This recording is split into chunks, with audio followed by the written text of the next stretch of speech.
Sveiki! Ar esate buvę Gelgaudiškyje, seniausiame Šakių rajono miestelyje, kur ant Nemuno kranto jau antrą šimtmetį skaičiuoja Komarų rūmai? Nors šiandien jie miega užmerkę akis, saugodami praeities lobius, sužinoti, ką jie sapnuoja, dažnai susirenka miestelio jaunimas. Ir kartais visai netikėtai rūmai atveria savo paslaptis ir pakviečia į kelionę. Girdite? Jau veriasi durys. Teatralizuota ekskursija prasideda.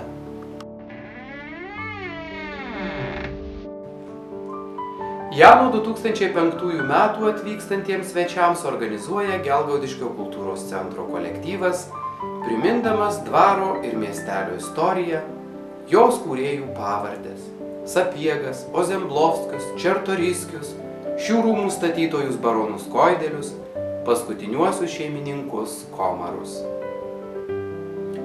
Nubraukę laiko dulkių sluoksnį, radome Gelgaudiškio legendinių vietų senąjį žemėlapį.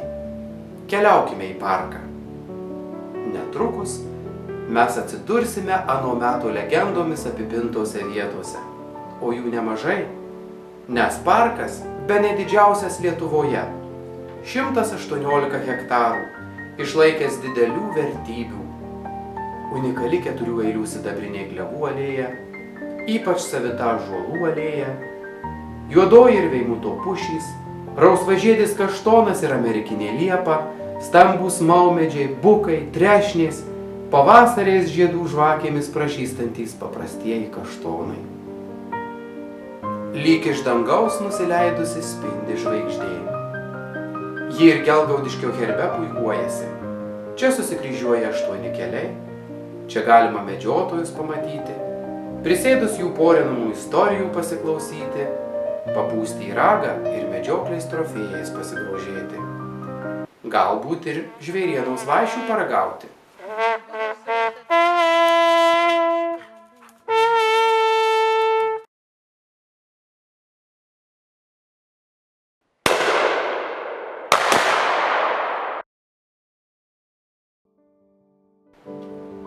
Eidami toliau stabtelkime prie asesoriaus kapo.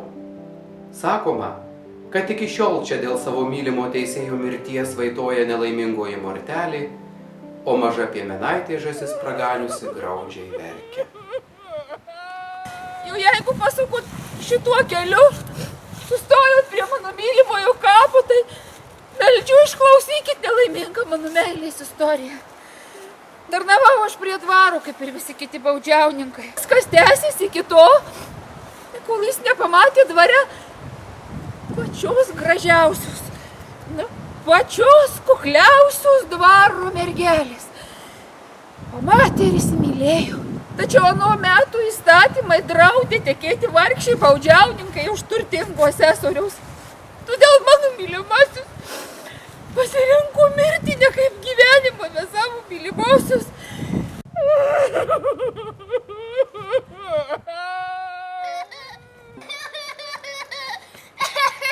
Nu čia dabar kas?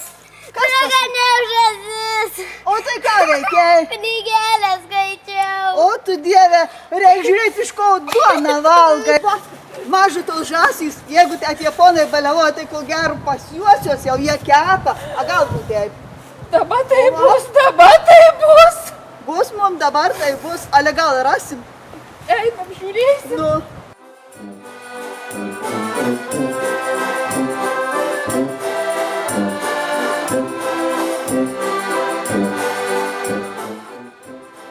Gelgaudiškiečių mėgstamiausia vieta ir parko pasididžiavimas – Velnio kalnas.